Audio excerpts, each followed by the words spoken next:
We will call to order the October 23rd Parks, Lakes, Trails, and Commission meeting. So can we go to a roll call? Jackie McNamara, Tim Gary, Jack McKenzie, Here. Terry Steenblack, Here. Jason Steenblack, Here. Doug Ramseth, Here. Tim Miller. Here. Thank you. And then we need an approval for the agenda, but I'd like to see if before we approve it, we can make one adjustment.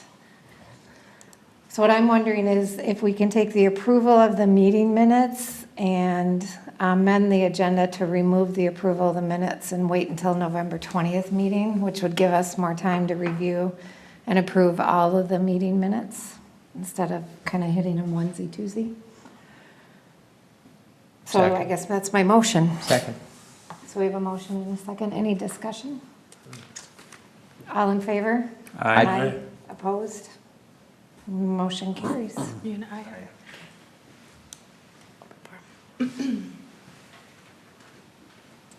All right, so then we have the open forum, and it looks like we have some folks here.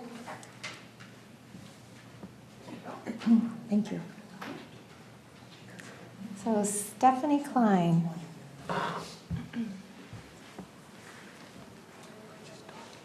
Yeah. Welcome. Hello. Hi there. Hi, my name is Stephanie Klein and I'm 11 years old. I live by Camp Park and I have an idea to the park to make it better. I hear grown-ups say we need to have some older kid options at parks. I agree. The playground equipment is nice for little kids, but after age 10, there's really not much to do, especially if you aren't involved with baseball. So please consider putting in a basketball court too. There's plenty of room to build it right next to the play equipment. My dad helped me measure it and take pictures to help you see where it would go. Got some pictures? Awesome. In the pictures, we measured a full-size NBA Pro Court. This is a pretty big park, and there's lots of kids within walking distance and for sure biking distance. There's about 50 kids within 2 blocks every way, and more than 100 kids if you go some blocks further. It also has a huge parking lot if you want to drive. I don't know how much money it would cost, but could you please check for me and the other kids I represent? I would appreciate it very much. Thank you for listening. Thank you. Thank you, sir. Thank you. Yep, if you want to start, you can hand the pictures and then they'll just pass it down, and then Jason, when you're done, I'll hand it back to them. Okay. Thank you. There, Parks Commission, do you have any quick comments? Any questions or comments? So is Cooling Camp the park that you would recommend it for? Is that what you're thinking? Okay.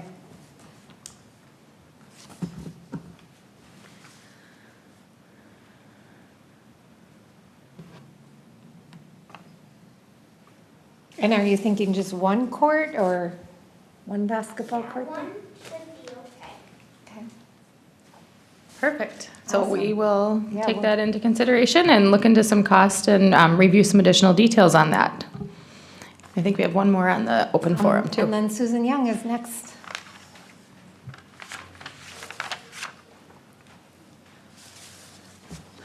My name is Susan Young. I live at 9950 199th Street North. The candidates that are running for office in Forest Lake for mayor and council have been meeting at all of the city parks. We have dates at all the city parks. And Stephanie came to, actually, she's been to several. She's our star attendee, and mentioned the basketball court when she was at Belts Park.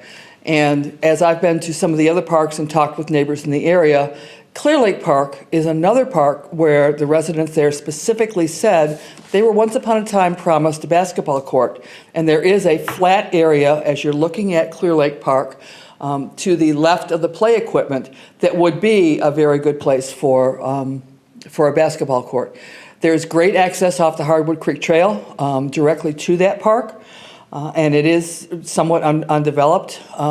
So if you are looking at activities for, quite frankly, older kids and adults, since Stephanie brought it up to me, I've been watching the basketball courts around at the Y, at the high school and at other places.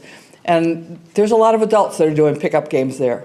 And as we talk about health up in the city and we talk about some other other ways to keep Forest Lake healthy, pickup basketball is a great thing to do. And so while you are considering Stephanie's suggestion for Cooling Camp Park, if you could also consider maybe getting some design at the same time, getting sort of twofers and being able to mobilize at the two parks at the same time, a basketball courts also for Clear Lake Park. That would be very appreciated by the residents that live there. Thank you. Awesome, thank you. Thanks. All right. Moving on the agenda, it looks like Lakeside Memorial Park Playground approval. Chair and members of the Parks, Trails, and Lakes Commission, we do have the Lakeside Memorial Park Playground approval listed on our agenda this evening. And we're just going to go over a little background on the last couple weeks on where this project has landed and where we've been with this. So at our last Parks, Trails, and Lakes Commission meeting, we did approve a motion to go forward to a recommendation to City Council with the themed concepts design that we had agreed upon with the 5 to 12 NRPA showpiece that was on special with some other design elements that we were interested in making some modifications to. That did go to the City Council on September 24th, where they did approve the purchase of the 5 to 12 NRPA showpiece and provided direction to city staff to move forward with additional modifications to the design as the Parks, Trails, and Lakes Commission had desired. I did meet with Themed Concepts after that meeting, along with Parks Commission member Tim Gary, and we reviewed a variety of alternative options that would fit the existing space, that would work primarily with the design we had set forward, that we presented to the City Council. So tonight I am going over, I put in our packet option A, which is what we had previously was our starting point for the design and the cost associated with that. And then I also put forward option B, which is the new design that we currently are reviewing tonight. Those are the modifications that myself, along with Tim Gary and Themed Concepts, thought were appropriate, taking into consideration City Council feedback from the September 24th meeting. So this evening, what I'm looking for, I'm not seeking final approval on the project, but I think looking for feedback and direction on any final recommendations on the design elements to this project. In just a moment, I'll highlight some of the changes that we did make from option A to option B. All of that is included in the packet, so you should be able to see some of the changes, but I can highlight those for you tonight. I did attend the City Council workshop last evening and shared basically the same information with the City Council. City Council overall is happy with the new design and the direction that this is going. There were some questions regarding how to use the existing playground equipment. As noted in the packet information, we do have the opportunity to basically recycle and reuse the existing equipment into the new design. From the feedback from City Council last night, the direction is to consider possibly donating the equipment to a nonprofit and foregoing the small credit that we would receive. So I'm going to be pursuing that option, at least per the direction of City Council, to see if some nonprofit would be interested in the full structure, and then that would give us the direction to move forward, assuming all new products. So that's the feedback I received from City Council last evening. So I'll just take a minute and highlight some of the modifications that were made from option A to option B. So option A, we had the dinghy boat, we had the tic-tac-toe panel. So those were a couple elements that we removed primarily, and then we looked at putting a little more cost into the actual equipment itself. So what Themed Concepts recommended, what you'll see in option B illustrated, you'll see by the 2 to 5 structure that they added some stepping logs and a little more connectivity between the pieces, so they felt as if they were, let me just pull this up so you can see too. So that it was more of a connectivity, so you could go on the play structure, you could do the different stepping stones, then you could go across the monkey bars, and then you can kind of see here as well, there's that little rope climb as well. So some more connectivity and more of a challenge to that piece. They also added a rope climb here off of this climbing rock structure. And then another element added were these talk tubes. And these can be designed to whatever we'd like. So they could create it into like a fish or a bass or something of that nature where kids can talk back and forth into that. So you're talking into like a fish mouth. So that was added as well. So again, the last thing that was added were to add a personalization piece. There's these discovery panels. So Tim, Gary, and I and Themed Concepts thought we could incorporate something personal to Forest Lake, whether it's different fish that are in Forest Lake, go find them within the play structure. That one seems the most appropriate. We did talk about, the different emblems of service to tie in the veterans piece. I don't know if that's, it's inappropriate for the park itself, but based on the theme of the actual playground with the fish and lake and whatnot, I don't know that would be recommended. So those are kind of some of the conversation points tonight. The one piece that I still am working on is the surfacing. So I know my original bid on that was around $76,000, which I am working on a couple other opportunities.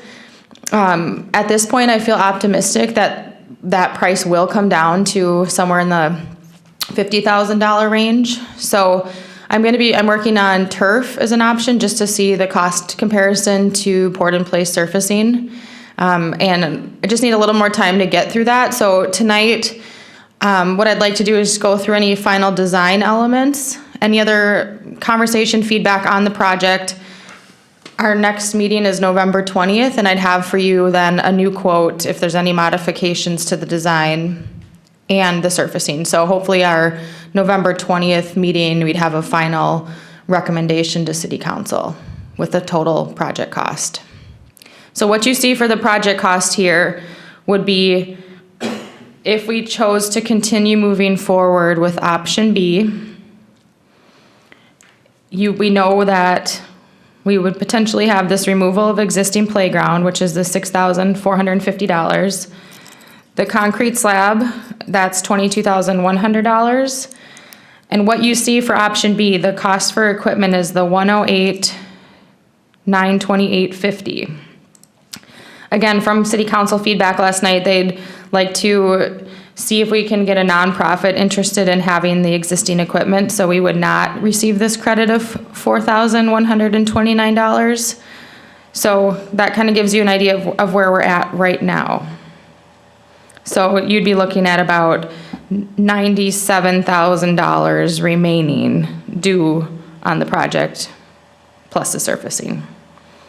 I did outline here, this is a credit, meaning that we've already paid that $39,999. So a lot of information. I think that if you look at the overall plan, right here, the CAD layout, I think they've done a good job maximizing the use of the space. So there's really not a lot more we can do we can certainly make some slight modifications. We do have room to put in like the dinghy boat or some other smaller items that don't require a 6-foot use zone. But I think they've done a pretty good job maximizing the space. Jackie unfortunately is not able to be here tonight, but she did comment that she does think it's important to try to incorporate something for the older young people here at Lakeside Memorial Park, whether that's a zip line or something of that nature. So with that being said, I'll turn it over to just kind of start a conversation on the design and kind of keep that in focus. Certainly any comments you have on the surfacing, but I just don't have a lot of, that'll be coming to you guys at the November 20th meeting. Our options are going to be the poured in place surfacing or turf. A third option, if budget really came down to it, we really could technically do the engineered wood fiber chips. I know they're not as easy to maneuver with a wheelchair, but they are, if installed properly, ADA compliant. And some other municipalities have used engineered wood fiber chips at inclusive or accessible playgrounds. So that would be a third option I would price out just to have that on the table. So with that, if you guys have any questions or comments on the design, I can just kind of open it up to see, you know, do you like the talk tubes? Do we want to not have those and look at, I'm hoping to just get through one more round of modifications if needed. Could you go back to the previous page? Yes. Okay. I'm wondering, this is 2 to 12 years old, and Correct. I can't remember your name, young lady. Stephanie. Can you see this up on the screen? Yeah. And you're 11 years old? Does that look like fun? Kinda. Okay. What's the best parts? The climbing piece up in the top right Okay. and the monkey bars. Okay, so for a kid your age at 11, you'd go on this and play on it. Good, thank you. So I'm wondering, that piece that's next to the monkey bars, originally we talked about, I feel a little like we've kind of eliminated a lot of the accessibility pieces. And originally we talked about there being kind of a piece that they could, if they were in a wheelchair, they could wheel under, or there would be some things potentially there. But we've gotten rid of the dinghy, we got rid of the tic-tac-toe, we got rid of the cave piece. So we've got the sand or the water table left and the soup can. I can't remember. So we didn't change, the rock and rope right here is still, maybe it's just hard to see in the picture, but if you look at the rock and rope, it still should be, it says one rock has an archway that allows wheelchair-bound children to go through and be involved in the rock and rope fun as well. So that is still incorporated in right here in this piece. That is still as is. We didn't make any modifications. The only thing we did is added this rope climb on the other side of this. The talk tubes are now wheelchair accessible. They were able to, with the scavenger hunt panels, that they could put those all at levels. They could put them all at levels that were compliant or ADA compliant. I'm just checking on this additional play features.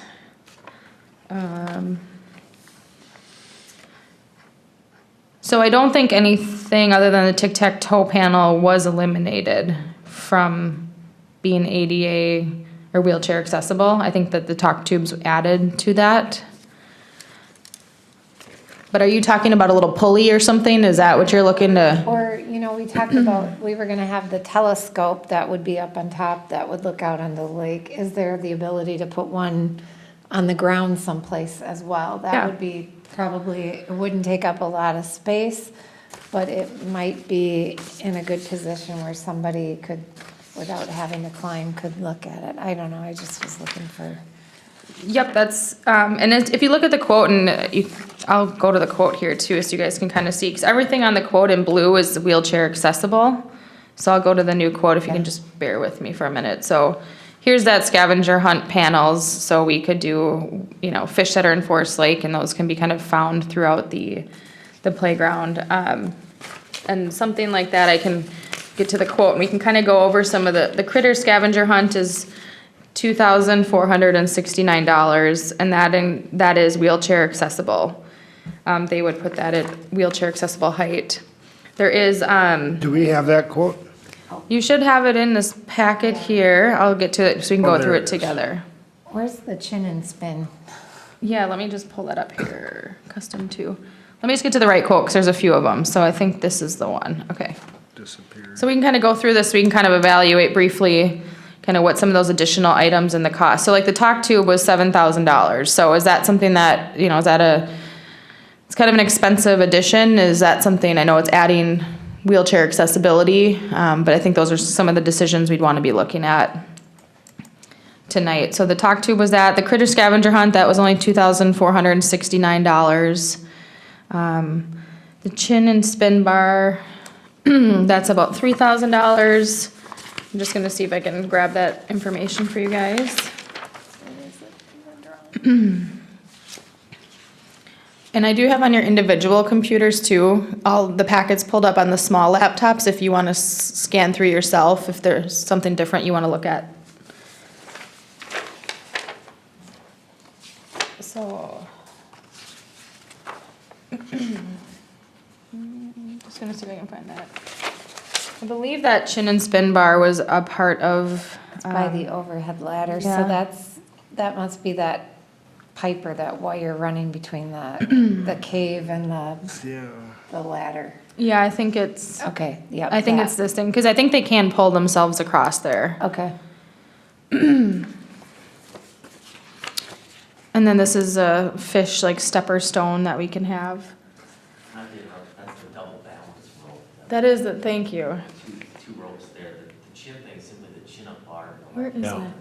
Ah, right here, that is, yeah, remember in the, thank you for that. The original design that we had, remember they had like a little, they had a image with it, so that was one where someone can reach that and do the pull-ups from this bar here. So here's kind of to show you a little bit more of the connectivity so that theoretically, you know, kids on the 2 to 5 structure, you know, they can kind of balance or run and jump across the logs and then go do the monkey bars and then do the rope climb. So they add a little more connectivity there.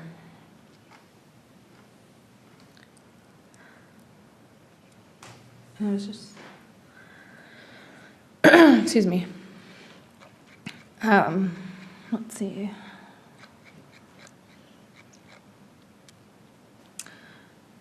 I'm just getting back to this quote one more time here quick. So any other, one of the other ideas that was brought forward by Themed Concepts, however, Tim, Gary, and I thought it was maybe an appropriate phase 2, just because of a lot of questions, was like a water table. But there were a lot of questions on the maintenance of how often does the water need to be dumped out, or where is it cycling from? You know, are there issues with any of that? And Tim and I thought that there were a lot of questions with that yet, and that we're so close, or, you know, it's something that we can still add at a later time. So I didn't think it added to any kind of activity within the playground. And I know that was feedback by city council of try to put a little bit more into the equipment. So. The only other comment I had was in reference to donating the old equipment. I think if we're gonna look at donating that, then there needs to be transparency with whatever organization would potentially look at that, because I'd hate to see them get it for free and then either find out that it's gonna cost them a lot of money to get it up to speed, or have to pay to dispose of it. Sure, and actually, a quick update on that. I did have a quick conversation with our city attorney just tail end of today. She was reviewing, and she did bring it up last night at the city council workshop, some of the legalities or policy. She last night did state that the city could adopt a policy and declare it as surplus equipment, and then that could potentially be donated to a nonprofit. She did circle back, she's just verifying, but per her review, her brief review today, she said that we may not be able to donate to a nonprofit, given that the definition of surplus equipment is smaller than she thought, but there is the chance that we could sell it as surplus equipment. So there is a process, and that would all go through council, but I still have to at least, you know, per council, at least see if there's any nonprofits that want to purchase it, and then that would go through a process. So I'm just gonna follow up and see where that takes me, and if there is no interest and it doesn't get sold, then I think, you know, I would be open to considering the reuse of equipment and getting the credit. So I think that there are some hurdles to overcome, but council would at least like to entertain giving the equipment or selling it following that process. The one other question I have, from option A to option B,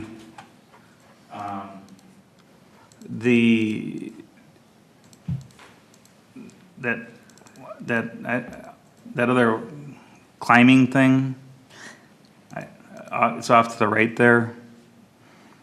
This right here, this climbing ladder, Yes, rope yep, ladder? Yep. So from that to option A is, when we approved kind of like option A, that area in option A was supposed to be for like a ADA sway fund or something, right?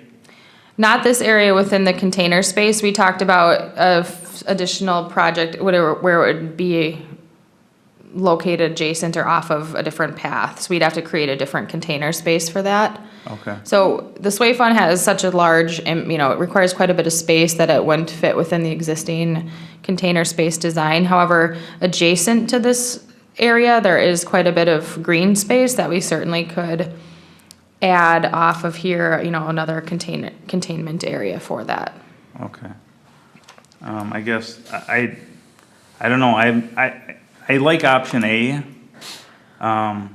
because with the dinghy boat and kids can walk in there and sit down and, I mean, from option A to option B, that's another $25,000 that, I didn't see before.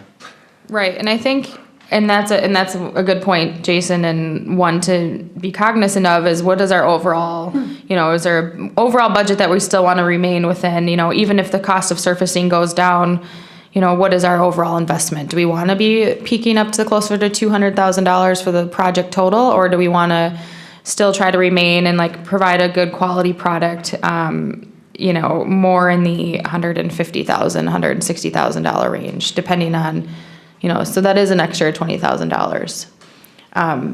When we looked at this last meeting, it was $183,000, and that included the bid on the surfacing at $76,000. So let's say we can cut, for conversation purposes, $20,000 off of that for surfacing. So we'd be down to about $160,000 for the project. I have So, I have a question on the credit from Yes. A to B. the difference in that? Yeah, I'm a little curious on, it seems like all these items are new items in the illustration. So why the big difference in credit? I think, that was a good question. And then I know that the slides, let me go back to that quote, because it should be listed in there. So anything with a red, so they're able to utilize the slide. Let me just get this quote here. I didn't analyze it in great detail, but I think it should be fairly comparable. I don't think that they're maybe not using as many posts in the new design. I can certainly circle back on that before the 20th when we have a final approval, but right now the city council's direction was more in line with preferring to sell it or donate it to some, sell it. I don't know that it can be donated. Well, was their direction to donate it, and then we since have found out that it's not able to be donated, it's more of a selling point? Because, I mean, are they, the city council that is telling us that they think it's worth more than the $8,000, almost $9,000 they were gonna give us a credit in option A? I think the feedback is that council members feel as if it's still a fairly good piece of equipment that they want to see if a nonprofit would be able to benefit from that instead of taking it apart and reusing it in that regard, where it still is, there are some items that are going to need to be repaired, but if someone's willing to, let's just say, purchase it from the city as is, and they're going to get good use of it at their school or church or whatever it might be, then it's a good value and it's a good thing for the city to be able to offer that out instead of just disassembling it and using bits and pieces of the materials. So I think that's my understanding of the direction on that. I don't think it's so much about how much money we're going to save or not save. I think it's the fact that it's still, if someone wants it as is, someone can still play on it. The slides and everything are functional. There's some decks and platforms that are, if you want to do the repairs on it. However, I do think there are challenges when, taking it down and putting it back together. And I think that would be fully disclosed to whoever would be of purchasing it, that they would be responsible for that. Does that help answer your question? Yes, thank you. Okay. Responsible for taking it down? That is what the city council is, I think, optimistic that, I think they would like to see if we can not have the $6,450 cost for removal. So that was part of the equation too. Right, to have that, But you gotta take it down. they would like to see a way to not have that be a city expense at that time, so yes, they would be seeking somebody, you purchase it, you can remove it and, take it wherever it is that you're taking it. So to that'd save be a that credit cost. of 64. Correct, we would not have that expense. I'd sure hate to have it delay the project though, if they come in and say, oh, didn't expect it to be this difficult. And so that was brought up last night. Councilmember Backus spoke to that he would, we can't have this delay the project. And I did speak with the city attorney again today because of this new knowledge of, okay, you'd have to buy it, but there's this policy and all of these steps that have to take place, has to go to bid or, whatever it might be, is all new information as of a couple hours ago. So she said, you really need to understand what your timeline is, because if we are going to purchase it, if someone is going to purchase it from the city, well, then we need to, know when we need to make that decision by, because if we would end up using the materials, I need to know what our timeline is so that they can start building the product. So a little more work, and that's why tonight is not a final approval. I'm not seeking any approvals, I think, and I'm happy if this needs to, have one more workshop or a special meeting prior to the 20th, but I would like to try to get a final design and surfacing by our November 20th meeting. So, kind of keeping that focus, given that there was some new information as of even last night and this afternoon. It's not going back to council anymore though, correct? It would, once we would need a final recommendation from the Parks Commission because we haven't had and it is because the surfacing piece has not been figured out. And so that would need approval from Parks Commission and council. So one more final from you guys and one final from city council. A full kit and caboodle package. Because council saw this last night. Mm-hmm. And we made adjustments to this based on their feedback, like the dinghy boat, for example. That was one thing they didn't think would be very fun, so we made adjustments there. What I'm a little worried about is it's time to execute. And what I'm a little worried about is we say yay to this and it goes back to council. Are we back at, well, let's look at this or let's look at that, or we having the conversation about the wood chips starting on fire or rubber, are we done? And I'm sorry, I'm a little frustrated. No, I understand, and I going to the workshop last night was the direction I was given, and I was informed it's a little, it was an informational piece to keep them involved, an update to where we were in the process. But I think once we have the final with the design and the surfacing from Parks, Trails, and Lakes Commission, I'm confident that going to council November 26th, I believe, is their next meeting. We'd be sitting pretty well. So is there any feedback from this group that we want to share so that we don't end up back here on November 20th? Well, why don't we have something in there that says, in the event that by some date, we don't have anybody who's willing to take it under the circumstances we described to them, the equipment, that we'll revert to using it in the makeup of the new equipment, so that we don't have to go back again, that we've already had that hashed out and settled. That's a good recommendation. Because I thought our goal was to have the old stuff out this year at least. So that was the plan. And there is we're not delayed at this point. We still could remove in the spring. We can go in and do the surfacing work, concrete and install. All of that can happen first thing in the spring. It was preferred, just from a workload perspective, from Themed Concepts, to be able to remove and do the site prep and the concrete yet in the next few weeks.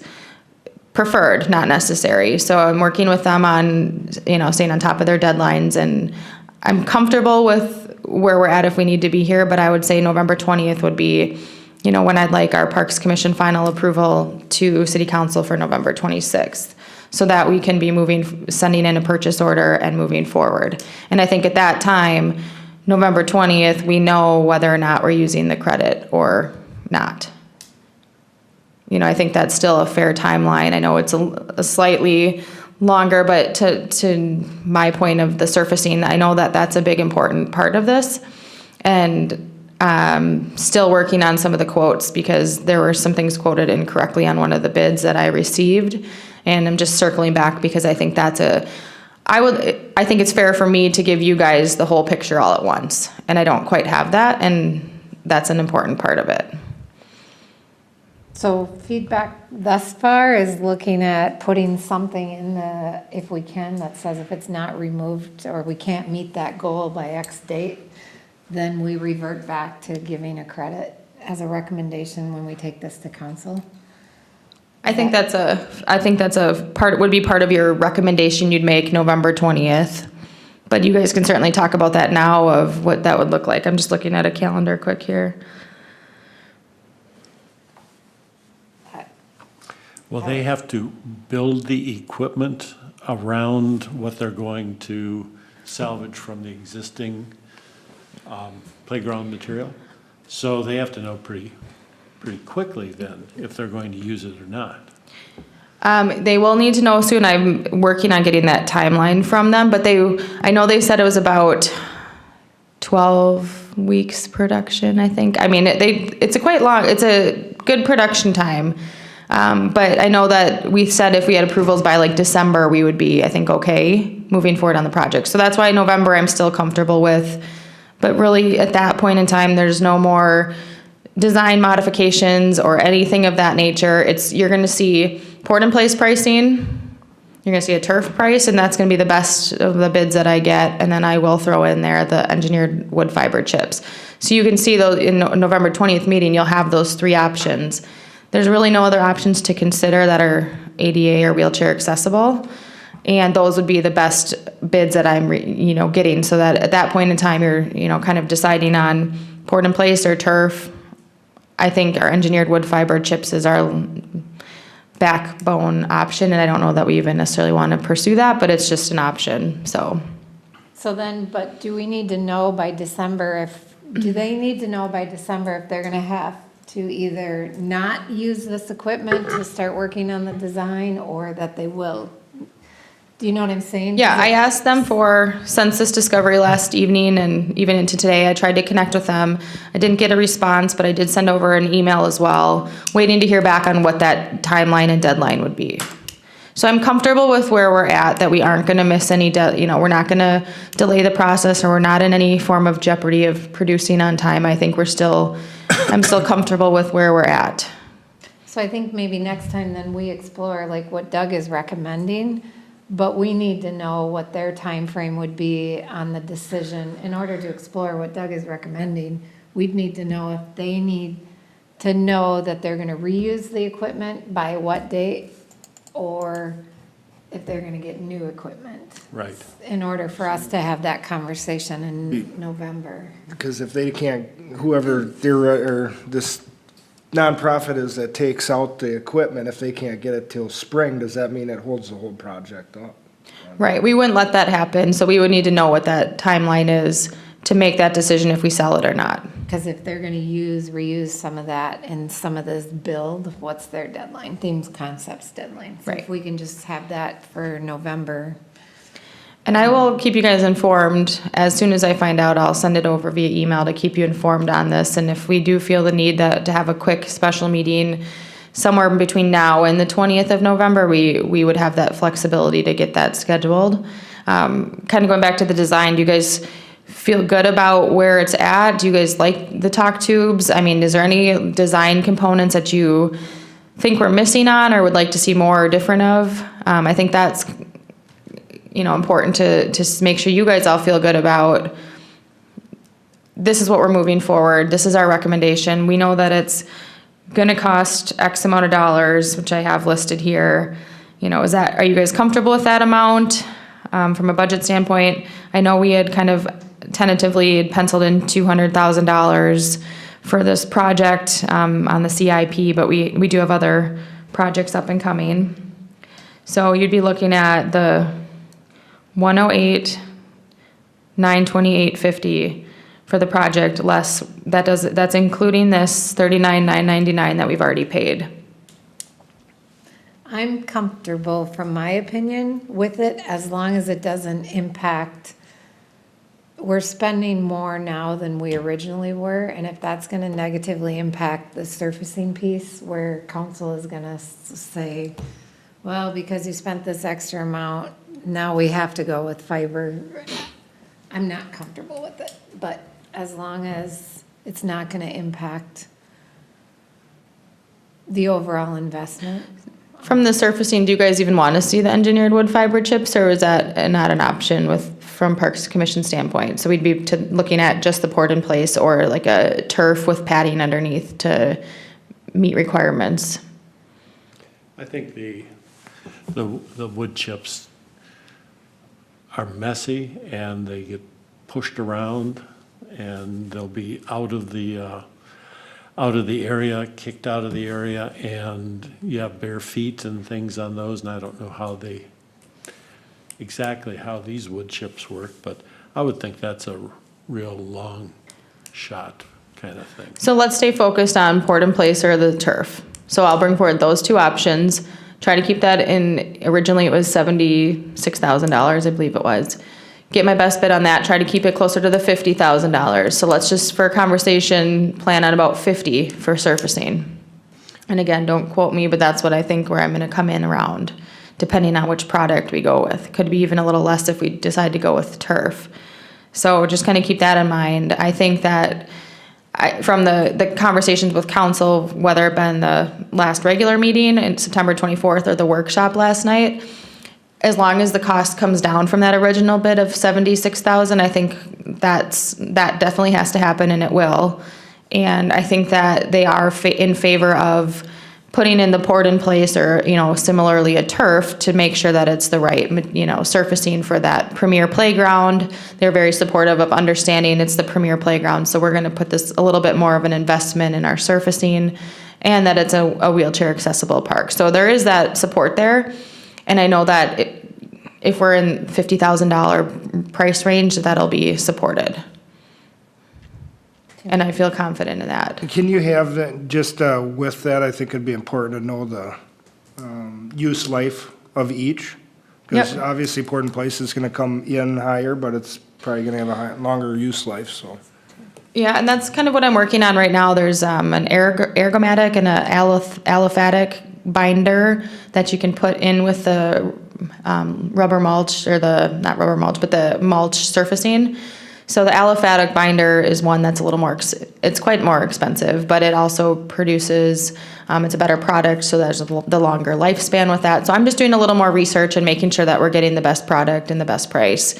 But those are some of the differences that I'm reviewing right now and learning and understanding a little bit more about the turf, because I've never worked with the turf in a playground setting. So I will have some data and information around that so we can kind of understand what our investment, kind of the return on it and lifespan of the product. Thank you. So any more feedback on the equipment or where they're at before we move on? Do you think the added to Jason's point of liking the first design better and the cost, of course, is there, you think we're gonna get added support from council if we go with the second design, based on, in your opinion? From the workshop last night, I do feel that they liked the modifications that were made. I think that was they were receptive to that, and I think that from my understanding is that if we're investing in this project, that they'd rather invest a little bit more in the equipment and make sure that we're putting forth our best product, and not worried about a slight difference in the cost. So I think that, they saw these same exact numbers, and I didn't have any feedback or reservation on that's too high kind of feedback. So end of the conversation was, I like the direction that this is going, and That's how I'm interpreting that.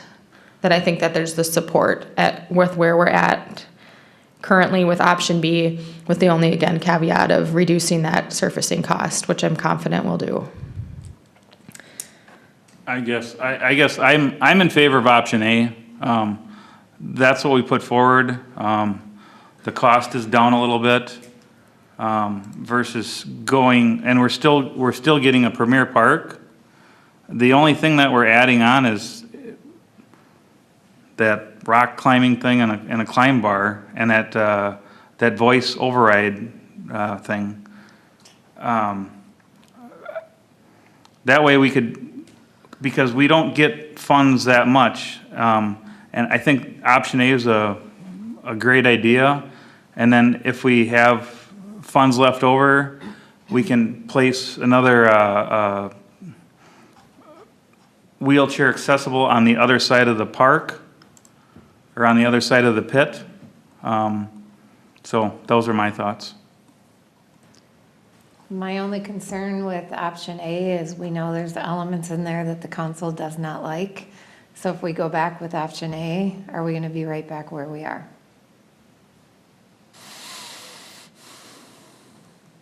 I think it's something to, you have the feedback, I guess, Jamie. Yeah, and I mean, and I'm sharing you with, Then we just go from there. yeah, and I encourage you to maybe, if you want to watch that, I mean, there is a lengthy meeting, so the tail end of the meeting, if you want to watch that back as well, just to kind of get your own personal understanding of the conversation last night. But I do feel that they're receptive of the changes that were made, and feel, commended to you guys that you've done your homework on this, and if you put in, put forth a good recommendation. I didn't sense any reservations on option B and the cost. So I think it really just comes down to the Parks, Trails, and Lakes Commission. Kind of going to Jason's point, option A, you could remove the dinghy boat and just add one more rope climb, off of that.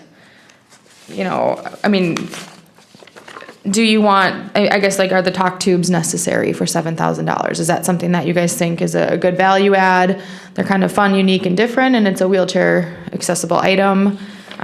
Those are kind of the decisions that, you'd be wanting to weigh in on. If the price is a little too high, do you want to remove the dinghy boat and just add the talk tubes? Do you want the scavenger hunt panel? That was an idea just to bring in some personalization, and that was feedback from council of how can we add a Forest Lake personal touch to the project. And that was one way we thought of doing that. They had commented on putting the logo in the surfacing, but that's very expensive and intricate. So keeping it the blue and the green is what I think is a good plan for that. I didn't have any other ideas on for $2,000 to add the scavenger hunt panel, I don't think it's a significant investment, and I think kids will have fun participating in that. It gives them something to do on the playground. Well, I think we went forward with our plan to them with option A. Mm-hmm. They made their adjustments to it, said what they liked and what they didn't like. We modified the plan in favor of their recommendations. Now, if we go back and say, oh, well, we've rethought this and we liked what we originally presented, now we're starting over again, it seems to me, or there's the risk of starting over again. So I guess I'd be inclined to accept their recommendations and come forward with a very nice setup that I think the community can be proud of. I like option B, just because I don't want to see this at the next meeting. I agree with Jack. Option A is great too. Yeah? And I like the idea about having a little satellite wheelchair accessible. That'll be next summer.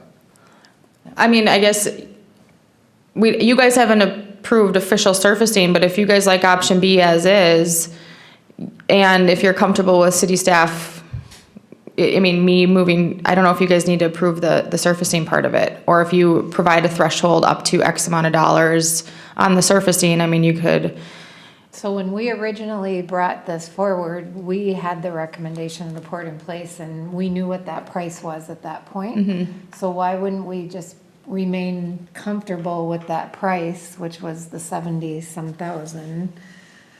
And if it's less than that, and I know council wanted it explored to see if we could find it for less than that, but if this group already said we want port in place, why wouldn't we just move back to council and say, we agree with option B, we want port in place, and here's the cost? And you can do that tonight if, And then leave that as you to carry back to them if this group agrees to that. the only, the reason for the slight change is that the project total is gonna be about the same as what it was before because we're gonna reduce the cost in surfacing, so we put a little bit more into the playground equipment cost. So it's, really our project total is gonna be comparable to the 183 that we sent forward to city council for consideration. Are you following me on that? Yep. So I understand you do want the port in place. I don't have a final number for you on that. Working on getting the best bid. So would we have to put that in the form of a motion that we would recommend, somebody put it in the form of a motion that the costs remain around the same that we originally recommended and which option we're recommending, and then we wouldn't, if we know that that's what we want, and then give you the authority from staff, as staff, to carry that forward? I think so. I'm just trying to get a total here of the project.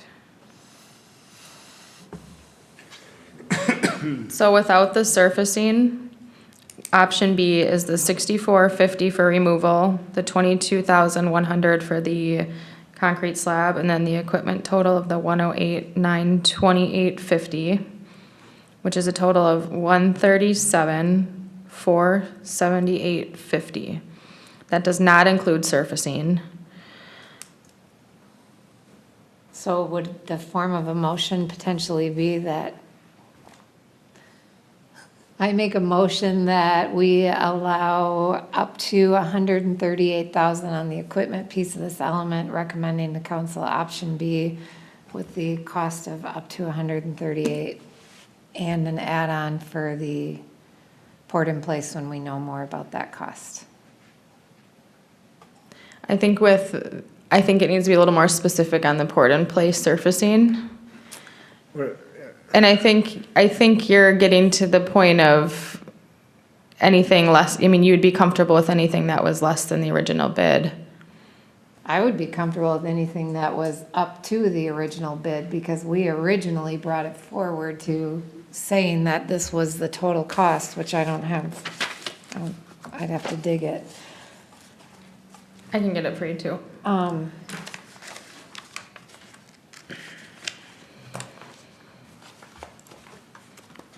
I think that would be sufficient. Up to that amount, and if port in place comes in less, then that's a bonus, but we were originally comfortable with, I don't have it with me, I didn't bring it. I'll get it for you in just a second. Sorry. That's okay.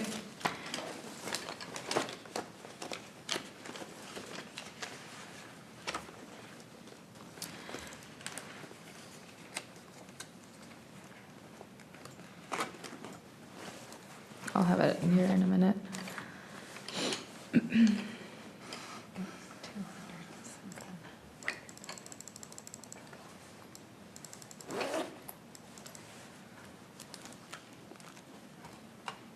Do you want to repeat your motion? I was just gonna say, I make a motion that we approve the option B plan for Lakeside Park with an overall cost up to the original amount that we need, that we would insert here to fully complete it, equipment and surfacing. And what about the portion of the credit? I think I would say that the cost would exclude the credit until we know whether or not we can sell it. So if we do up to the original amount, we would have, that would take into consideration potentially less for the poured surface and/or more if we can't sell that equipment. Are you asking, do we put in the revert part Maybe I shouldn't have that we would, said the motion. if we cannot have a definitive answer on being able to sell it at the way we want to do it, that we revert back to the option of including it in the, getting the discount for the use of the equipment in the new project? Yes, I am referring to that. So I think your motion needs to be very specific, so that you would approve option B, a total project cost of the 108. Total equipment costs. I thought the equipment cost was 138. Plus Equipment the- cost is 100, is that 100? I would be very specific, saying that you approve the removal of the playground equipment at this cost of $6,450, the concrete slab work at So you $22. want the whole item. Very specific of what you're approving. Okay. And if you're approving the project total, not including the credit, I think that needs to be specified, and add language to your motion if there's a certain deadline that then the credit would go into a place and be applied. Does that make sense? Yes. Now with that, would we then not approve the removal of the existing playground, saying that they're Part of supposed the to, it's equation. part of the equation, yeah. So we can't, I mean, we can't, I mean, or, well, we can, I suppose. We could do say whatever by we want. December 1st, the decision needs to be made as to whether or not the equipment will be removed by somebody who's purchasing or receiving a donation. I think that if right now you're not including the credit, until we know if someone's purchasing the equipment, you do not include the removal. And that part, just if by this date it is not sold, the city would then assume the cost of the removal at $6,450, plus receive the credit to reuse the equipment. Does that make sense? Yeah.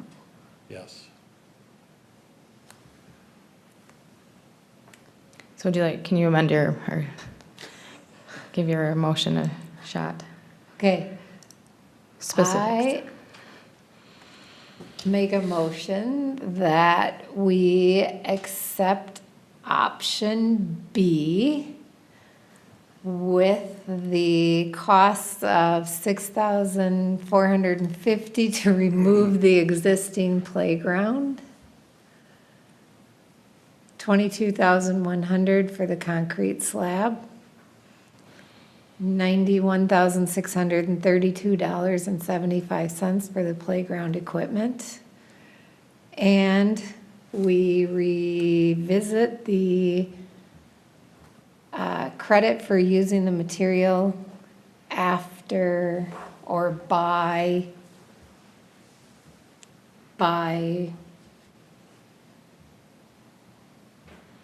December 1st. That's option A. Oh, wait, The sorry. price is option Shoot, did I give the prices for option A? Oh, my God, I scrolled up. I'm out. Okay, let me try that again. And just a reminder, Terry, that right now, You're gonna exclude. you're excluding the removal. You're interested in option B. We have to save the removal and the credit till we determine at a later date, what, December Okay. 1st. So I make a motion that we propose to council the adoption of option B with the costs included in that adoption being $22,100 for the concrete slab, $108,928.50 for the playground equipment, and we explore the removal and credit for reuse at a future date. I second.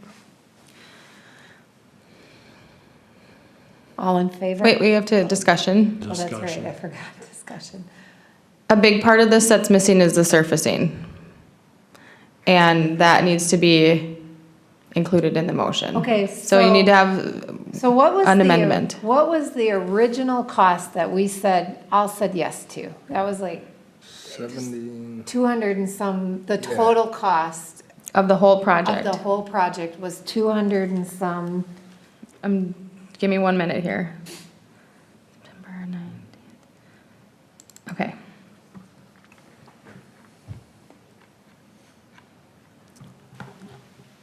I'll pull it up on your screen in just a second. Because why can't we just make the motion be that we approve this option with a cost of Total up cost up to to Wait, it's a 200 second and here. whatever thousand. Hang on, I that gotta- we this would- It makes your isn't right. motion a lot more simple. Yeah, with a total cost up to.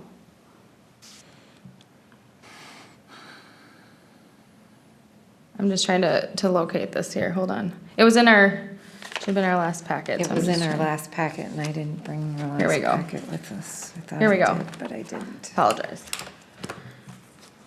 Okay, so it was 194, Oh, here, it's right here.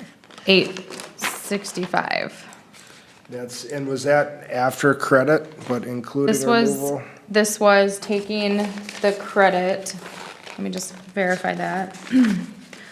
So this is in the packet tonight, both the 6450 and the 22100.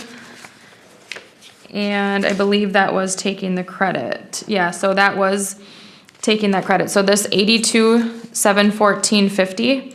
Yep, That is taking the $91,632.75 that you see listed on option A, less the credit of $8,918. So this $82,714.50 that you see here, yep, that is including the credit, including 8918. correct? Okay. So That's the credit of option. That is the A. credited option, so we would say 194,865 plus the credit of, 8918 Well, it's, minus, Now we're talking, but B, now we're talking about B, which Yeah, is a $4,000 reuse. right, but credit. we're just figuring right now our total cost that we had figured, so minus the 6450. Okay. When you added that 8918, if we're not gonna get that credit, we won't need you'd add that in. cost either. so 197,330. Could we round to 198? Sure. Or you could just say under $200,000 as, I mean, we had $2,000 budgeted in our CIP for park improvements for 2019 for Lakeside Memorial Park. And when we did our workshop, we said the estimated cost for the equipment would be 200,000. When we talked about Lakeside, And most likely, we're gonna be, what, under that. I think that the biggest thing from a Parks, Trails, and Lakes Commission standpoint is you guys are deciding on the design and elements of the structure, and obviously weighing in on the cost. And if you guys are comfortable with the financial piece, that's what council is going to be approving, is the investment in the playground and the items for that. So I think, your main job is to bring forward the ideas and do the research and bring forward what the community is going to like. And if you feel good about option B is providing that, you're comfortable with the price, then that's what you're asking council to approve as the cost of the project. So I make a motion that we recommend to council the option B at Lakeside Memorial Park with a cost of up to $200,000 for the equipment and surfacing, anything else that it needs to get this into place, up to 200,000. second? Any discussion? would that mean diminishing the poured-in-place surfacing if if we get a bid for a different product that's That's a good few point. $1,000 less? Let's say the poured-in-place puts us up to 203, and the turf is 195, but everybody appreciates that the poured-in-place is a better product. That's a Is good it point. worth $8,000? Do you have a friendly amendment to my motion? I thought we would were be still discussing the happy. other one. I would be happy to entertain an amendment. I think we have to keep the poured-in-place surface in there. Okay. And let the city council wrestle with it. Okay, But we want to have this done. so would the Amended a motion. Motion to request city council, recommend to city council option B with a poured-in-place surfacing solution, Period. period.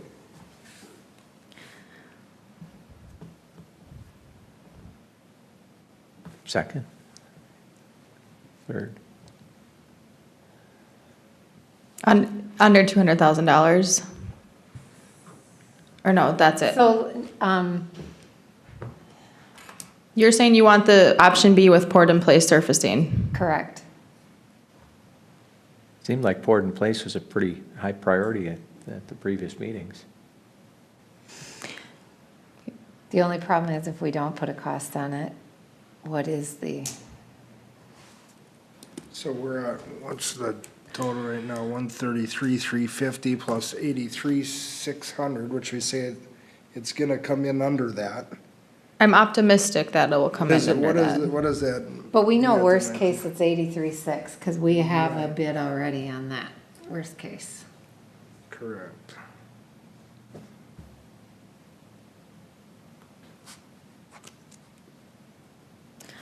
You As can long as also, oh, go ahead. As long as there's no other modifications that would increase the cost of B, if we said, We need that to come in under 16 grand less than what the current bid is if we keep it at the 200. So the city council added 16 grand worth of amenities, upgrades. Absolutely. And, you know, especially with the cost of credits.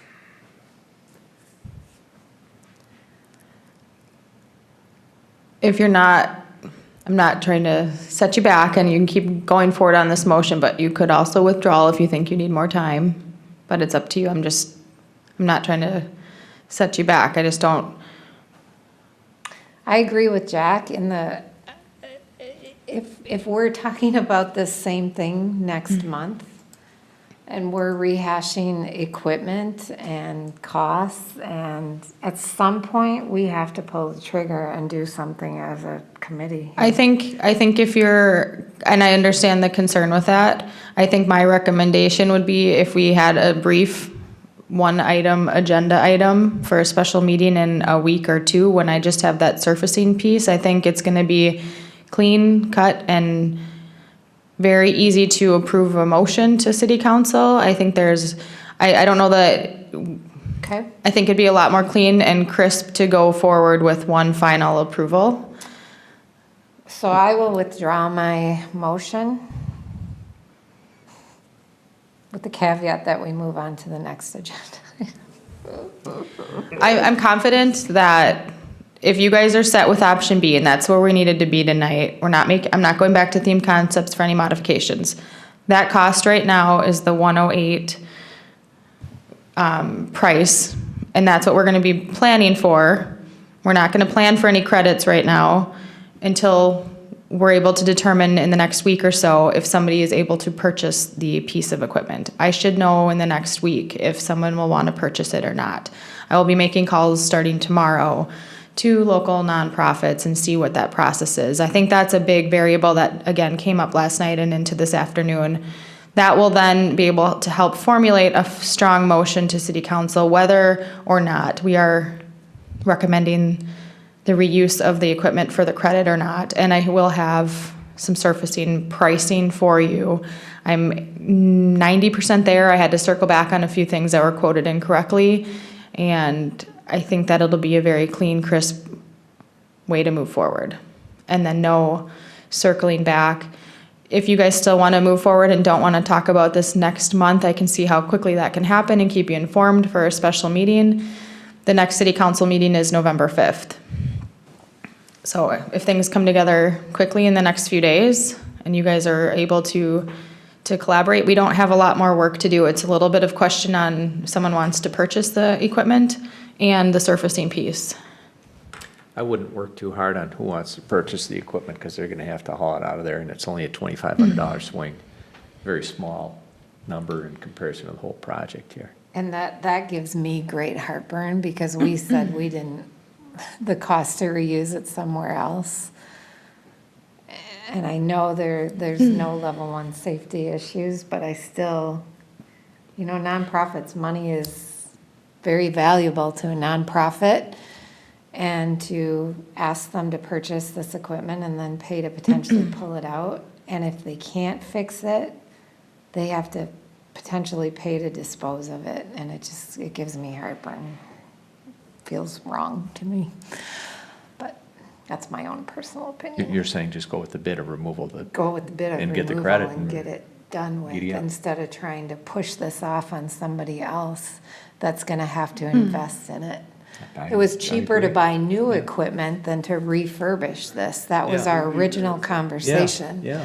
But yet, we're okay asking others who could purchase new equipment for cheaper than what they could fix this. And that's what gives me heartburn. I will circle back with you in the next day or two, once I have a little more information, and then we'll hopefully get together here in the near future, next week or so. If we wanted to try to get this on the November 5th City Council regular meeting, that deadline for packet information would be Friday, November 2nd, so just shy of 2 weeks from now. So we would have to just call, have everything together, call a special meeting. Should be a fairly quick thing at that point in time, as long as I know you guys are good with option B, no modifications to the design. All right? Okay. Perfect. Well, I'm going to keep the rest of the meeting on track. I'm not going to derail it anymore. So we're going to move on to cooling camp, field number 1. All right, let me just re-grab my notes up here quick, but I can start the conversation on this. So Chair and members of the Parks, Trails, and Lakes Commission, on the agenda tonight for consideration are field improvements to Cooling Camp Field 1. This is very similar to improvements we have done at Cooling Camp Field number 3. This was in partnership with the Forest Lake Baseball Association. They have $10,000 available to contribute to the project. So I included in the packet tonight the total project cost. So I'll get that outlined here for you. But just a brief background for those who are newer to our Parks, Trails, and Lakes Commission. The Forest Lake Baseball Association has made several contributions to the city of Forest Lake to make improvements at Cooling Camp. So they've added dugouts, they've added pitching mounds, they've, again, they did the whole Field 3 improvement, so that's a 13U field. I did include a couple pictures of that in the agenda packet. It's been a very strong partnership, and it's really made a nice impact out at Cooling Camp. So they are looking for continued support from the city in this partnership to do the same improvements at field number 1. So that will be extending the height in the backstop, which is a safety improvement. So you can see how that was done in the past on one of these pictures. I'm gonna pull it up on your screen, but right here, they added the additional height on the backstop for safety. They did all the sideline fencing, and then they did the outfield fencing with the poly cap on top. They also added a double gate for access points. So the project total, which you'll see, I included the quote from Century Fence, is $22,580. I included the credit for FLBA donation, and we did have a Spring Lake Park Lions Club donation earlier this year. The total donation was $8,000. I did use a small portion of that for the purchase of a movie projector and some equipment to do movies in the park annually. So I used a small portion of that to just own instead of rent at $150 a turn. So this is what we have left from that donation.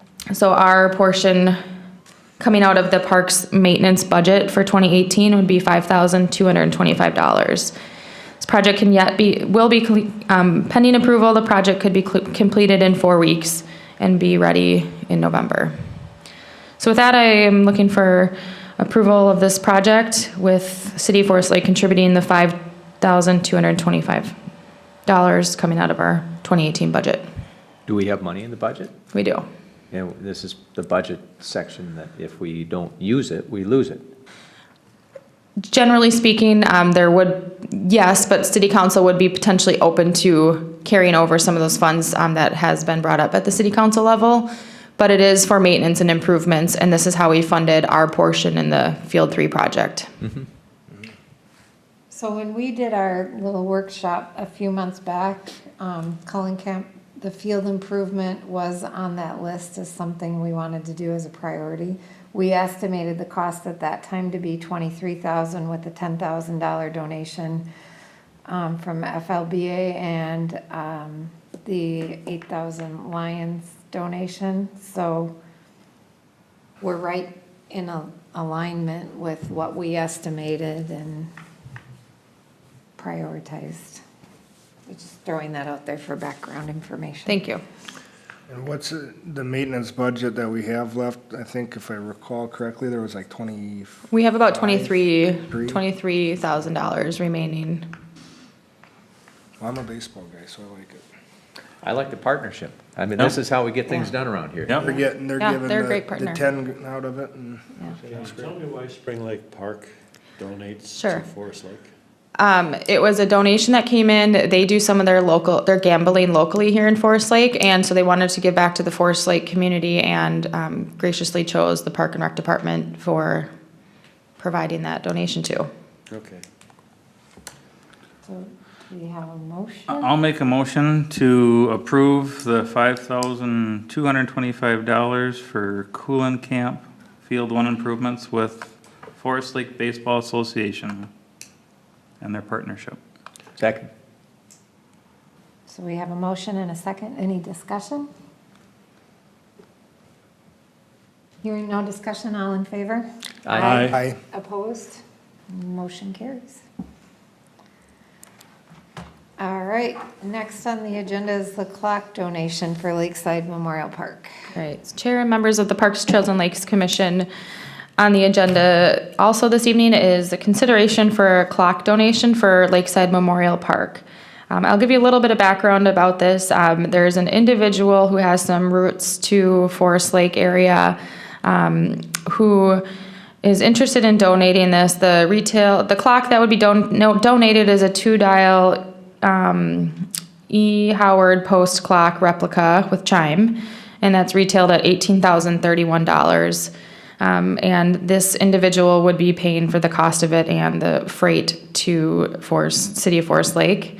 I did include just some of from their brochure, the features of this clock. The donor had some recommendations on the finish and kind of having the traditional Roman numerals. And an only other addition to that is they would request that a small plaque be placed at the base of the clock with a quote from Thomas Jefferson and the donor's name in memory of his wife.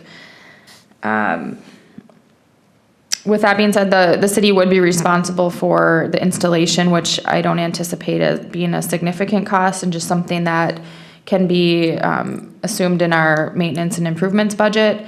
It would be recommended that we elevate it off of like a larger concrete block so it's a little more visible versus just surface mounting it to the ground.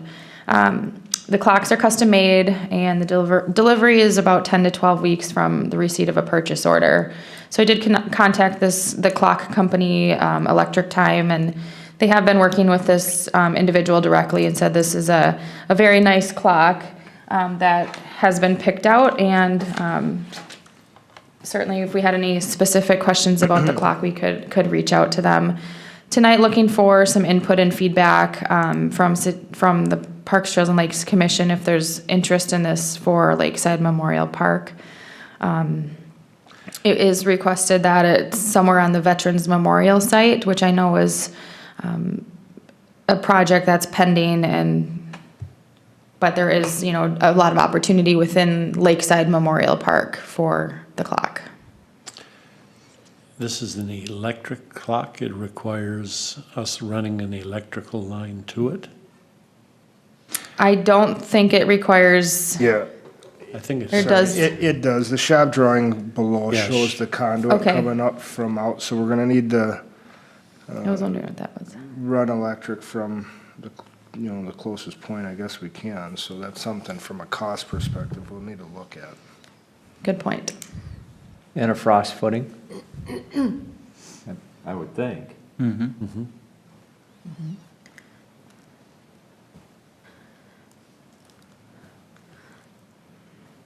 Any other initial comments or thoughts on the project itself? I know from a timeline perspective, I don't necessarily need a formal approval tonight. I know that the purchase, if the city would like to accept this donation, would like to happen this year, but we certainly, if there are questions or things that you need me to do some more homework on, of, you know, what some additional costs we might have on the electrical, really just trying to gauge the initial high-level conversation if this is something that you are interested in having at Lakeside Memorial Park. I know we talk a lot about Lakeside Memorial Park and all the different things we want to add to that location. Is that a good fit? I know Jackie had one comment on that to see if there was, if the donor is interested in possibly a different location. There is the Clock on the Gone building nearby, so is it needed, or is that kind of duplicating on, we already have that need met with the clock there in the park vicinity. It is a pretty timeless, unique looking, clock, but there are some of those other elements. So very high level, if there's some interest, I can certainly follow up with and have some additional conversations, but wanted to gauge interest before I go down those steps of really digging into it. Yeah, to Jackie's point, did you ask that of the donor or no? I asked of it and I haven't gotten a response back. I think, he has some ties. I think he was part of the original concrete block that is at Lakeside Memorial Park at the entrance of the park. I think he had some involvement of that around like the 200th anniversary of the Veterans Memorial, and that's how he's tied to that. So I think there's some meaning behind Lakeside Memorial Park and involvement with the Veterans Memorial. So without having a firm confirmation from him, I think given the correspondence that I've received, that it's directed towards being a part of the Veterans Memorial. I think it would be a nice addition to Lakeside Memorial. I think it's really a very nice looking clock and a kind of a feature piece for the park. I'd agree with you. I think it's a great idea. I think probably get some cost for the concrete slab, and if it's gonna be elevated, that's not shown on the submittal drawing, so we need to. So what will happen, in talking to Electric Clock Company, they will send an actual drawing and specs if we move forward with the purchase order. The graphics I have are just provided in the brochure of the clock, but I'll direct you kind of to, later on in the brochure, there's other examples. So for example, Farmington, Minnesota has one of these clocks. They're donated by their Lions Club, and they have theirs elevated on like a cinder block, or not a cinder block, but a concrete square. So here, I'll show you what they're. So I thought if there's the interest, I was gonna call Farmington, Minnesota and kind of talk to them about their costs or, but I think he's recommending just something where it's elevated a little bit more on a block of concrete. There's different ways you can go about it. Here's the Farmington, Minnesota one. So it's just a big concrete block, just so it's a little more visible. So I thought I would call them, just if you guys are interested in moving this forward, kind of how they went about their installation process and get a little more from them. You can do, this group did something different there. So I think we'd have some options on figuring out what that would look like. And again, probably not a high cost. This is kind of nice where they did a little landscaping around it. Yeah. So maybe you elevate it, but then fill in some landscaping around so you don't see that just big block of concrete. Getting it off the ground and a little higher so that it isn't a jumping target or something. Right. But I did confirm that the clock is on 2 facets, so you'll see it from both directions. You can pick the finish, you can pick the, the dials. It does play a bunch of different, I think there's Christmas songs and different tones of whole sorts of varieties. So it's a really nice piece, and I do think it's a unique item and, a very generous donation that for, the small cost we would have for the maintenance or installation.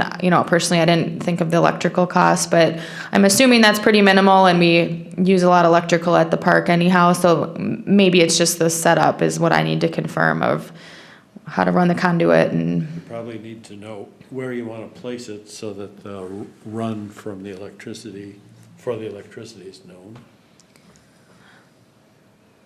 So with the lead time is 10 to 12 weeks, so we would have an opportunity to work through those if you don't have any major reservations on our known contribution of running electrical and putting it, doing the installation. Could move forward and determine the location at Lakeside Memorial Park. I'd just like the color to be, complimentary of all the other amenities we have there. Nothing unusual. I think, what do we have, blue and green? But do we want it part of the veterans? It sounded like it was part of the Veterans Memorial Site, so would we want to kind of honor the color that way? What is the color theme at the veteran? I'm just, Yeah. I mean, it's, I agree, so but consistency I would don't be know, good. consistency there, you're right, yep. So the available finishes are listed here. So nothing that really corresponds with the green and the blue theme in the park, so we might just need to do something fairly neutral, like the matte black. I guess there's the forest green, would be a good color to have there. Yeah. Forest green. I kind of overlooked that with how my monitor is showing the color, but the forest green would look nice and go along with what we have going at the park. So it sounds like we're all okay with Jamie further working with the donor to figure out the additional pieces for this one. Yes. So maybe in the form of a motion maybe in form of a motion? Well, I would move that we accept the offer from the donor of the clock, and we move forward to select a site and determine the costs of the installation. Second. Hearing motion and a second, any discussion? Hearing no discussion, all in favor? Aye. Opposed? Motion carries. All right. All right, so we have concessions at Lakeside. I know this was just a brief. This is brief. Chair and members of the Parks, Trails, and Lakes Commission do want to talk briefly tonight about offering concessions at Lakeside Memorial Park. For those who don't know, our beach house is set up to easily offer concessions. There is a panel that can unlock and open from the beach house, and there's a screen that you can place in there. I don't know the long-standing history. It's been, from what I'm told, over 10 years or quite a few years since the city's run concessions from the beach house.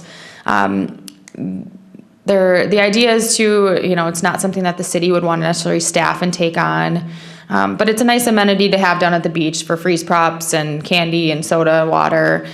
So the idea is to start the conversation about finding a partner to form an agreement with the city and to have them run the concession stand. The Parks, Trails, and Lakes Commission could determine kind of hours of operation. I think we'd want to set specific hours so that we can post those hours, community can know what to expect. And I have talked to the Forest Lake Area Athletic Association because they do run concessions out at Fenway and have a concessions trailer, so they're set up to do that. They are, from a preliminary conversation, interested in this. I think they're actually looking for more opportunity given some recent changes. So I'd continue that conversation with them. But the conversation tonight, quick and short, can just be, are you interested in that? If so, any initial quick thoughts on hours of operation? I mean, we don't need to hash into that now. We can circle back, but I can start having that conversation of what the agreement would look like or what would need to happen, how that would operate, and then we'd set some hours and try to implement this for next season. So with that, I'll just turn it over to any quick comments or questions. Would it detract from any of the other businesses in the area? Ice cream shops? Well, that's what I was thinking. There are 2 ice cream shops close by that would potentially be harmed by Ice cream. doing the competitor. Competition. So then that's a good point. We could also dictate or regulate a menu or items sold if it's just strictly just, like water, pop, snacks kind of items that are local and convenient to the beach, and not approve, the ice cream, for example, because that could potentially affect other small business in the area. So that is something that we could regulate or put in an agreement.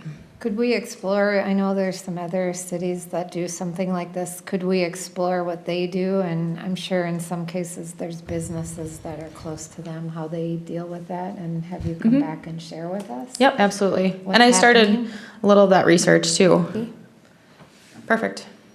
And then, we'd probably need some cost to get that up and going. I know we don't have hot water in there. We kind of use it as our storage area. So I don't know where we put that stuff. Yeah, there's a few things that I could probably relocate to the Public Works shop, things that I don't need to use as frequently, and I know that we could probably eliminate some things, but yeah, it is a smaller area, so it would be pretty restrictive on what, I think that could be offered, and I'm thinking just high level of candy and some snacks, Or soda. some soda and water, kind of more like your quick, convenient, right at the beach, need something to snack on kind of items. So I think space would be a driving factor in kind of what's offered in addition to other local business in the area. But we will have to look at, that's a good point, on what space is available and what cost there would be to kind of get it going. Are there any other organizations that you could reach out to besides the Forest Lake Athletic Association? Yeah, I can do a little research on, if there's other vendors that sell more food items, if you're wanting more than just like the concession snacks. I think some other communities, might have something. But yeah, I can certainly check in to see what some options Thinking are. like 4-H, did they get involved in anything like that?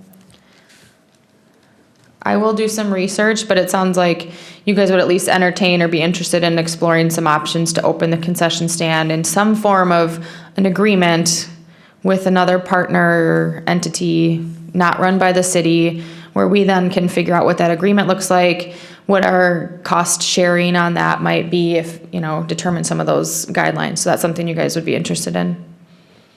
Yeah, we Pursuing. could explore it and then bring it back, what we Okay. find and the options. Perfect. That's I just wanted to introduce the idea to you and let you know that, to get your interest, and I'll follow up with some more information on that at a future meeting and go from there. Next item on the list is a park event permit for a wedding. Chair and members of the Parks, Trails, and Lakes Commission, before you is a park event permit. This is the wedding on July 20th of 2019. As you can see in the packet, it's a fairly small wedding, less than 100 people for a fairly short duration. No amplified music and tents being set up. So it's a pretty straightforward event at the park. But being that it is, over that threshold of our current 75 people or more, do want to just run it by Parks, Trails, and Lakes Commission for approval and see if there's anything that of concern or question. Otherwise, looking for a motion to approve the park event permit for July 20th, 2019. I make a motion to approve the park event permit for July 20th, 2019. Second. So we have a motion and a second. Any discussion? There are 150 people, and if I recall, and here it is. Yes. Finally got down to it. All they want is a table and a couple of chairs. Is that, what are they going to be doing there from, 11. going to be there all day? 7 hours. So I did talk to them. And they put that as a very tentative time. And I did inform that when you're paying for the park event permit, you're based in the gazebo, they're paying for the whole day. So they just put that as a time. Part of that is setting up. It is a smaller ceremony. I don't know the specifics of if their guests are going to stand or sit. You'd think that they'd sit down, but I don't think it's going to be very elaborate. They're just doing their ceremony, and then the pictures are beforehand. So I think that from setup, tentatively 11, and they'll be gone to the reception by 6 o'clock at Benelli's. So I'm sure that timeline is very conservative so that they allow for a lot of time, but I did inform them that they have the whole day and because they've paid for the gazebo. So I think it's kind of a guide. Do we allow decorating and things like that? We do. We don't have any policy. I know we've had weddings and a lot of times they'll set up like maybe an archway or some simple decorations, and I just work with them, communicate with them directly on kind of what they're doing, but she didn't, it wasn't indicated, and I don't have any issues or concerns with this wedding that's proposed. Any further discussion on this? So we have a motion to accept it and it's second. All in favor? Aye. Aye. Opposed? Motion carries. All right, so next on the agenda, we just have a few update items. Okay. So I'll try to get through these updates here quickly for you. Just one second. So the first update, just tree lighting ceremony 2019. That is set for the Sunday after Thanksgiving, which is when we've been holding the event. So that's Sunday, November 25th from 3 p.m. to 5 p.m. So far I have some of the plans set in place and we'll be working on, again, getting this moving forward. Start promotion later this week or early next week. It's a pretty simple event. We have Santa on site. I work with the chamber. They have donated cookies in the past. Last year, Kodiak Coffee donated hot chocolate.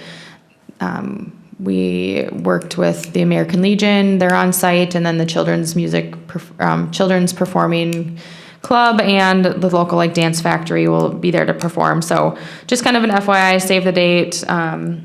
If there's any other updates on that, I can provide that at our November 20th meeting, but just a quick note on that. The Fenway maintenance update from 2019. I did also have to provide an update to City Council on this last evening. They just wanted to have an idea of the improvements that took place out at Fenway. So I will pull up just kind of what I shared with them last night. Go through this quick. It's quite a difference. Yeah, that's great. It's had a significant turnaround, and a big credit to Commission member Jack over there, Mackenzie, who played an integral role in this with his expertise in sports, in turf and managing turf. I explained last night to the City Council that for those who might not have been aware that last year, it was brought to the city's attention that the field condition at pretty much throughout the complex was in poor condition, less than 50% turf, very dry, poorly maintained field turf. So Jack really stepped up to the plate to help kind of guide and facilitate this process.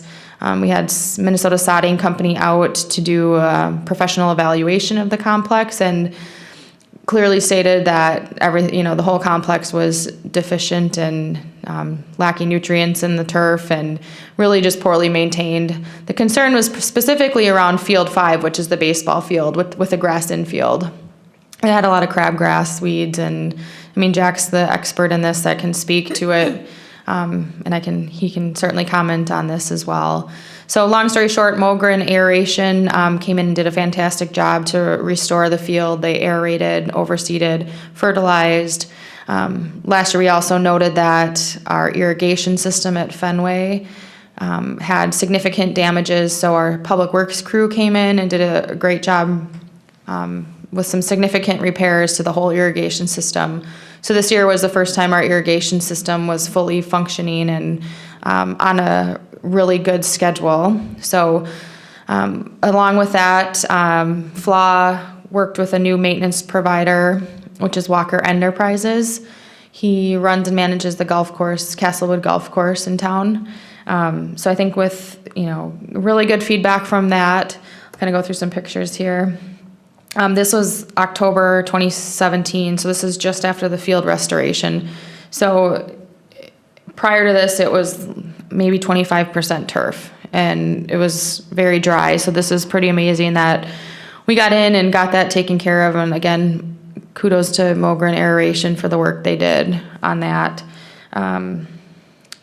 This is another picture of out at Fenway this summer. I do have some quotes from different sports teams, primarily baseball, lacrosse, and football, but overall, a lot of positive feedback, not only from people in Forest Lake, but other communities.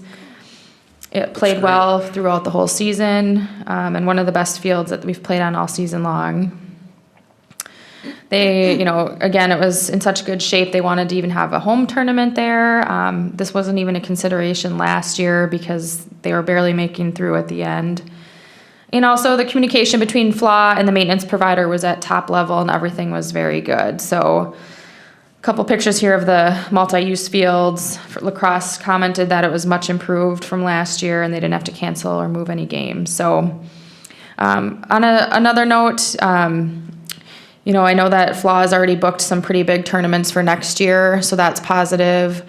I know that aside from the field turf conditions, we also did some additional cleanup out there. There was a lot of the landscape beds were, all the plants were dead, so that was removed by the city.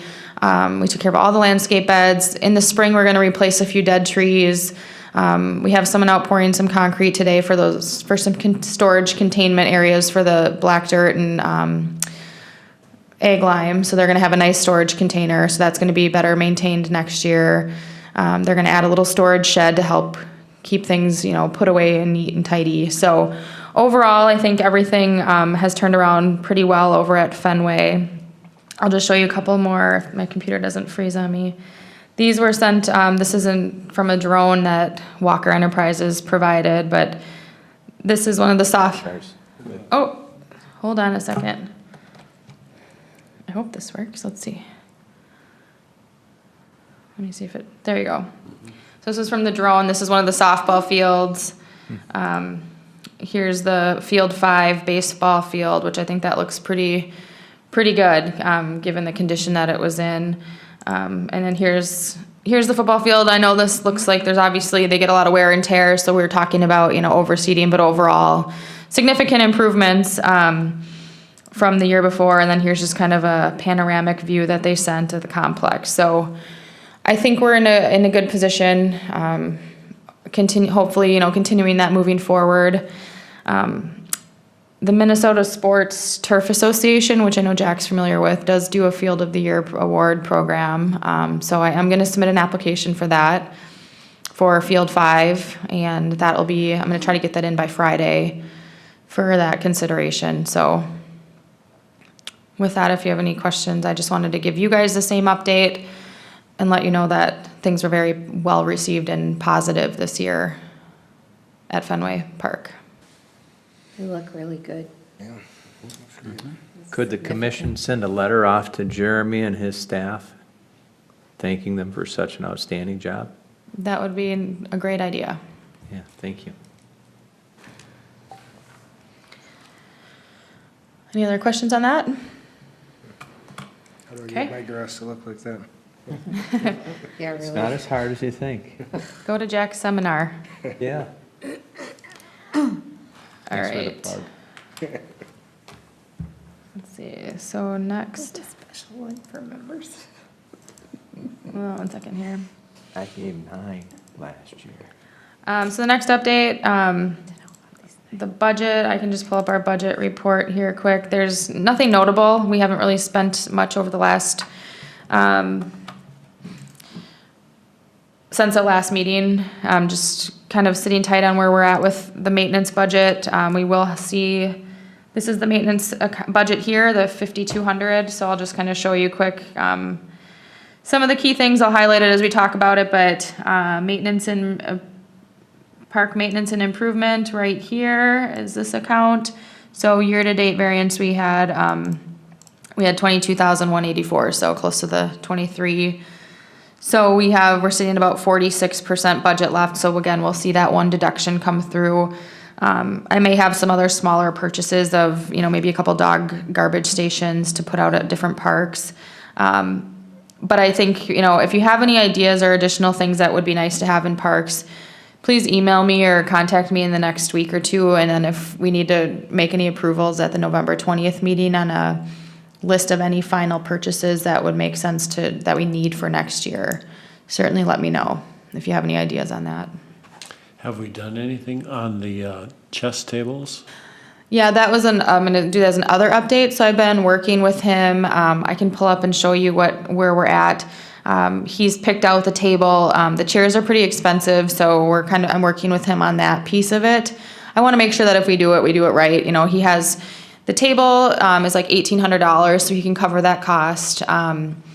The concrete slab, the 4x4 concrete slab, I said that we could probably coordinate that when we do the concrete slab for the playground at Lakeside Memorial Park next summer with themed concepts. So I'm going to help him with that cost. So I'm just kind of working on the benches because you can either do like the little concrete little stools to sit on, but they have some nice kind of classier benches, chairs that I think look really nice. So I've put it back on him to kind of give me a price on that as well and see if it's something we want to help him with and make sure we have that look nice. So that's moving along. So nothing else really notable here. This is pretty much all I primarily look at in our park maintenance budget. If we don't, I'd say by our next meeting, if we have excess funding here, we could consider a recommendation to council to move, carry forward, or, we can make forward a recommendation to council to consider that at our next meeting if we have extra funding. So, and keep that in mind. This is the Parks Programs budget. The only thing, just our entertainment budget's kind of gotten down there, so I have enough I have what I need yet for the tree lighting ceremony, which is I'm down here. It's not a significant cost to the event. The one thing that I'm still considering is having the reindeer sleigh rides in the park back again next year. It's an $800 expense, but I know that there has been feedback from the council level that it was a nice thing to have, so I'm trying to figure out if I can afford to have that move forward as part of that event, and just trying to see if I can get some donation or sponsor for that, or else approval to move that forward as long as the budget's still looking good otherwise. So if you don't have any questions, it's just a quick budget update. We did get one more park dedication fund in the amount of, I think it was $37,500. So I can get you guys I think our updated total is around $546,000. So. When was that through? Was that through? This report? Yeah. October 18th. Do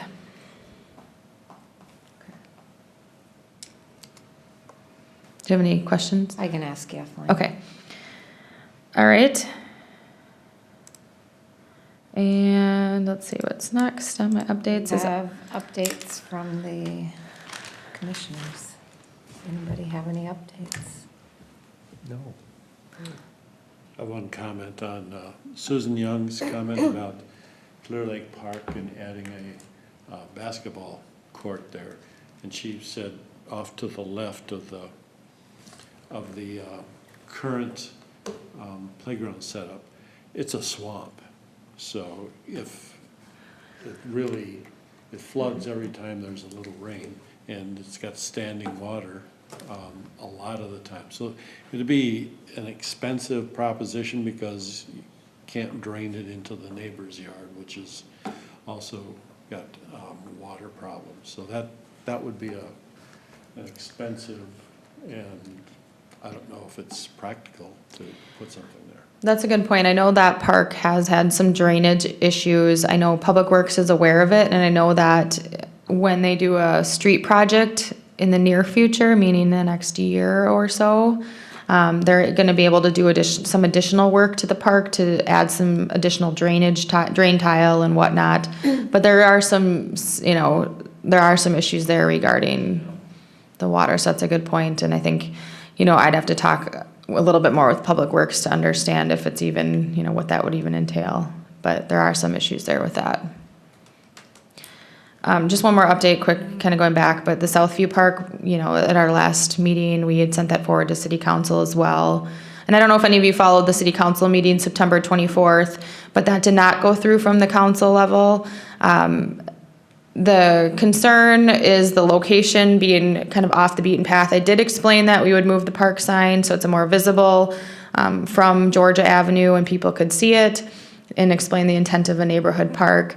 However, some feedback from council was to consider, the parcel at Southview is pretty large, so there was some conversation to explore removal of some of the shrubs right on this, so that we could potentially put equipment up on the sidewalk and not be so tucked back and hidden and secluded, where we're maybe inviting people to be back there that don't need to be back there. So it's not dead in the water, it's just let's revisit that, and I think we will in the near future. There's not a huge level of urgency. It will take some time to understand, the removal of all this brush and how much square footage do we need and things of that nature, but at this time we are not moving forward with the new equipment at Southview Park. And lastly, I know Terry had commented that there is the Minnesota Park and Recreation Foundation has a grant deadline for an innovative park program or project. That deadline's coming up, I think it was November 9th or 2nd? November 2nd. Yep. I did put out in an email, if you have any other ideas, I know Terry was kind of talking about maybe a snowshoeing kind of event, but making some kind of innovative spin to it. I do have the capacity, if needed, to still submit an application if we think we have a good project we want to bring forward to try to bring another program in. So if you have any ideas, maybe revisit that. I can send out the application form again. I'll spend a little more time on it yet this week to see if we have something that's a viable project. Again, grants are great, but you also want to make sure that it's meaningful and that it's something that's going to be impactful, and that we're not just applying for the grant to apply for the grant, and want to make sure that it's something that makes sense. So if we have that, that's great. I'm happy to submit it. If not, we'll just keep looking for the next one. So It had to be a new initiative, and I think the dollar amount was $4,000. So. it's a new initiative. It doesn't have to be like a completely new, innovative idea altogether. It can be new to your community. So if it's something that we don't do here and it'd be new and innovative to us, even though some other community might be doing it, that would be considered. So get your creative minds going and see what you can come up with. And that's all the updates that I have. Are there any other park updates? The only thing I was going to mention is I think Lake Fest was a lot of fun, and I think you guys did a really great job on it. Thank you. There It was was a lot of people that showed up, and there was a lot of activities, and I thought you did a great job. Thank you. It was a good collaboration between the city, the schools, and the local chamber. And thanks to Tim Miller, he volunteered that day, and we had our first bonfire in the park, and nothing burned down, and everything was great. So thank you for your time in that. And again, Terry and Jason were on site helping out with the Forest Lake Lions breakfast. So thank you guys. And I think that was a big hit and good turnout despite colder temperatures. So look forward to regrouping. And I think a lot of people enjoyed the fall event because we haven't had one in the park in a while. So Yeah, it was neat. All right, anybody else have anything? Do we have a motion to adjourn? So moved. Second? So we have a motion and a second. All in favor? Aye. Motion carries. Meeting adjourned. thank you. Thank you.